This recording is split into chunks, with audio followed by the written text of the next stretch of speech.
Ladies and gentlemen, good evening and welcome back to our channel once again. For those who've been following this channel for a very long time, I have always maintained that in politics, nothing happens out of mere coincidence. And that everything in politics is normally well planned, well scripted, and executed to achieve a specific political objective. Nothing in politics just happens for the sake of it. Is the United States of America dumping William Samoei Arap Ruto? That is the question which most Kenyans are currently asking. Because yesterday, William Ruto accused Ford Foundation, which is associated with the American government, of funding the Gen Z's protest. And because in politics nothing happens out of mere coincidence, I want us to figure out why William Ruto is accusing Ford Foundation of funding the Gen Z's protest. William Ruto was in Nakuru yesterday, and he had this to say. We have no use for anarchy and violence and destruction of property and loss of life. Wale ambao wanasponsor hiyo violence, sisi tunawajua. And I want to call out those who are behind the anarchy in Kenya, those who are behind the sponsoring the chaos in the Republic of Kenya. Shame on them, because they are sponsoring violence against our democratic nation. Mimi nataka niulize watu wa Ford Foundation, watuambie hiyo pesa wanatoa ifanye fujo ndio wapate faida gani? We are going to call them out and we are going to tell them if they are not interested in democracy in Kenya, if they are going to sponsor violence, if they are going to sponsor anarchy, we are going to call them out and we are going to tell them they either style up or they leave. And the Ford Foundation responded almost instantly. Let me read for you the response from Ford Foundation. Since 1963, the Ford Foundation has a rich history of commitment to ensuring the independence of East Africa democratic institutions. This includes our support for civil servants and technical experts who helped establish an independent Kenya, supporting the growth of educational sector and the work of the Kenyan government and of its diverse civil society. So in short, Ford Foundation is reminding William Ruto that they began their work in Kenya way back in 1963. And it proceeds. We retain an ongoing commitment to supporting work in support of Kenya's development and Kenya's leadership on an African and global stage, exemplified by our support for the inaugural Africa Climate Summit held in 2023 in Nairobi, and Kenya's current leadership as co-chair of the Open Government Partnership. So they are also reminding William Ruto that the Africa Climate Summit, which took place here, which was attended by who is who, which was attended by the entire world, is actually one of their projects. And that William Ruto is also co-chairing Open Government Partnership, which is also part of Ford Foundation project. And they are proceeding. While we acknowledge the right of Kenyans to peacefully advocate for a just and equitable country, we repudiate any action or speech that are hateful or advocate violence against any institution, individual, or community.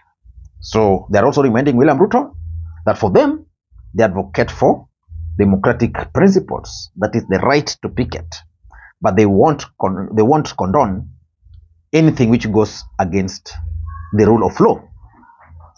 We do not fund, mark that, we do not fund or sponsor the recent protest against the finance bill and have strict non-partisan policy for all our grant making. So they are reminding William Ruto that for them, they are not partisan when it comes to giving grants. As we noted during the Kenya state visit to the United States this past May, they are reminding Ruto about the visit to the United States of America. We are committed to building on the legacy of the Ford Foundations more than 60 years in the region so that Kenya can unlock opportunities that extend to all. So in short, they've reminded William Ruto again that they've been in Kenya for over 60 years. Which begs the question,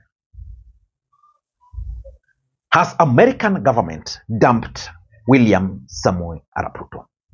That's exactly what I want us to analyze in this video. But before we do that, for those who are watching this channel for the first time, please take a second or two, click that subscribe button so that next time we produce a video like this, YouTube will automatically notify you. And to the subscribers, I want to continue thanking you guys for your continued support. Because without that support, this channel cannot be where it is. Ladies and gentlemen, there is a question which I've been asking myself. Do you think William Ruto will be able to win re-election in 2027?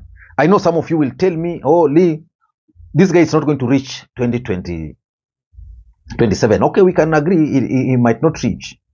But how can you remove William Ruto from office? If you want to remove William Ruto from office now, go register as a voter, plan for the ballot. Because for me, William Ruto has lost the hustler narrative. So which means he doesn't have a platform. Like in the last election, he rallied his supporters around the hustler narrative.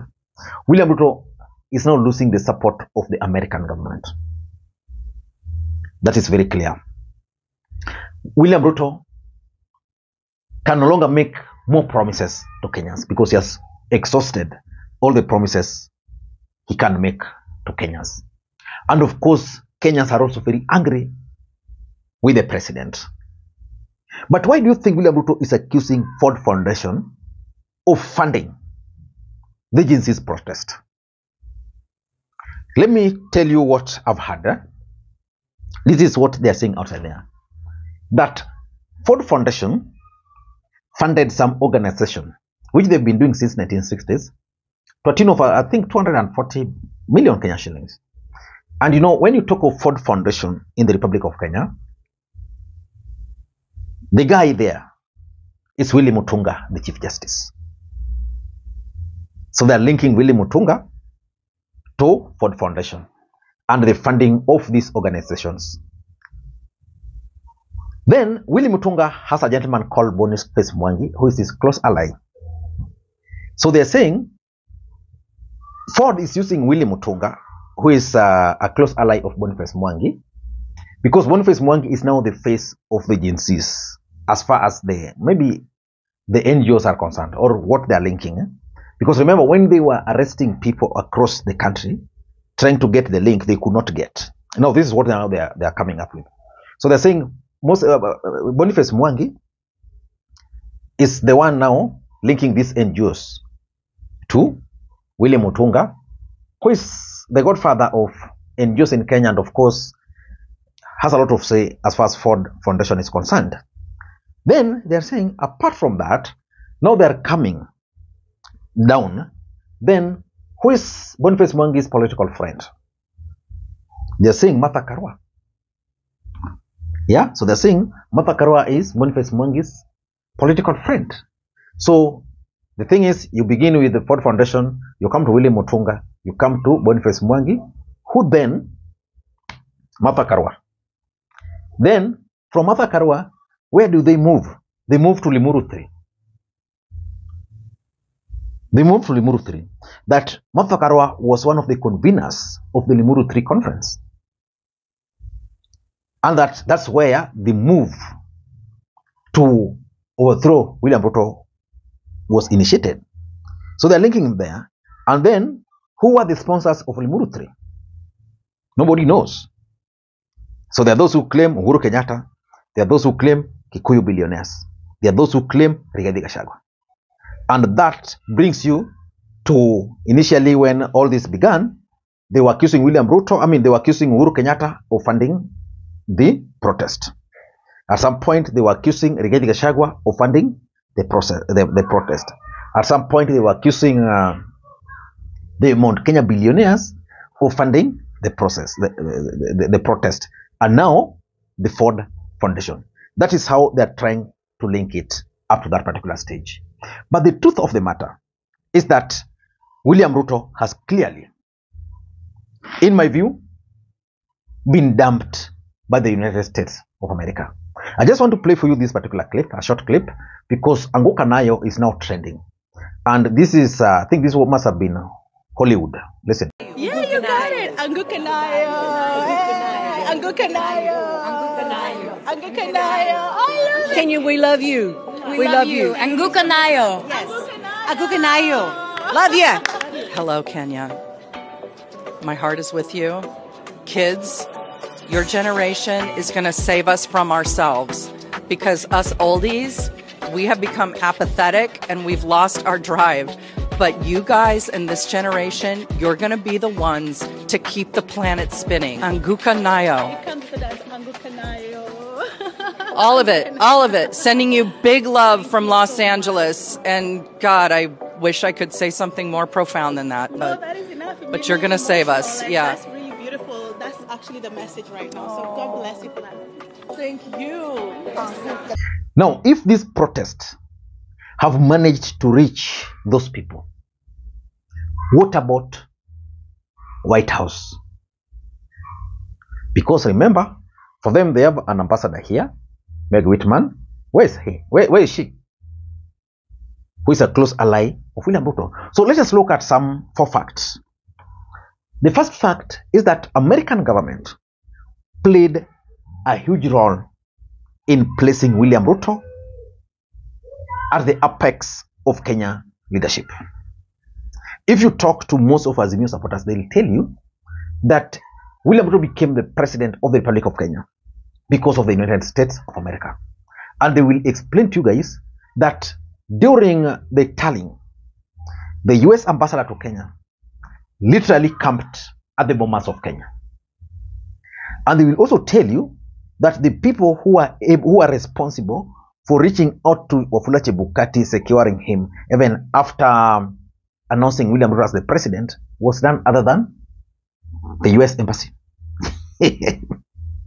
And of course, after that, they've been supporting William Ruto.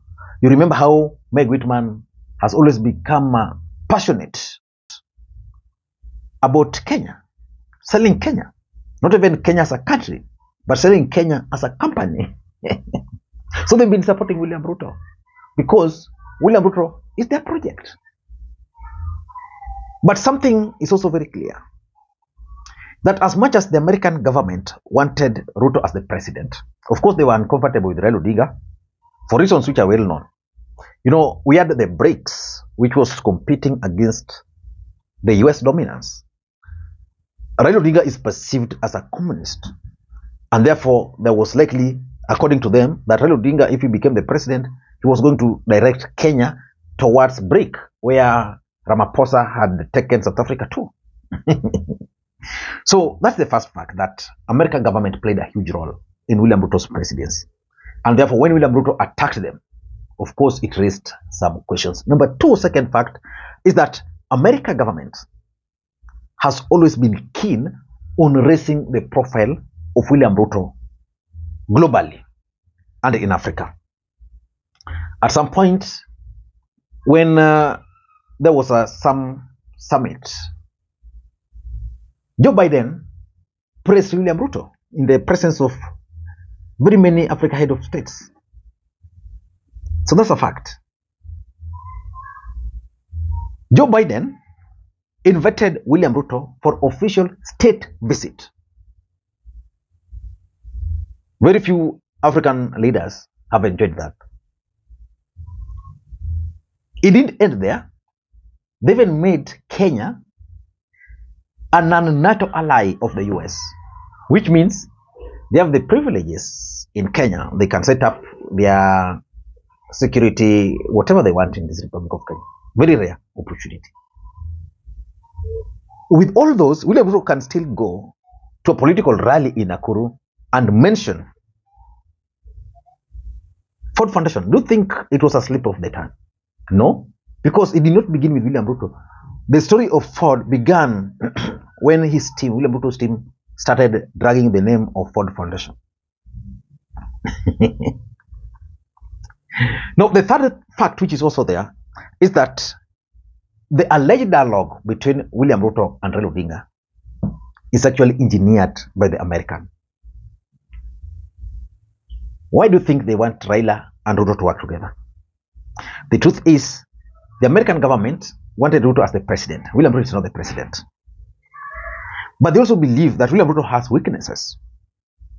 In fact, I'm 100% convinced that the move by William Ruto to fire the entire cabinet was not his own move, was not because of these agencies.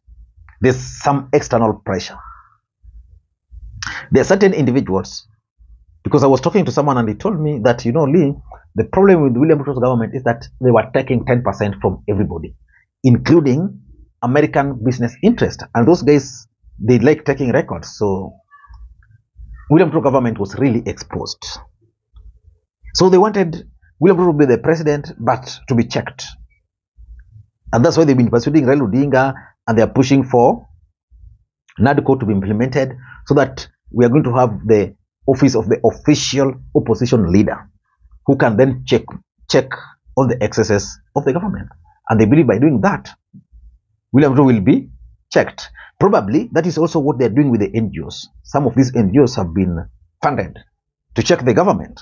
But William Ruto is now interpreting it to mean that they're funding them to fund the agencies. And lastly, William Ruto diplomatic blunder. Kenya Kwanza government.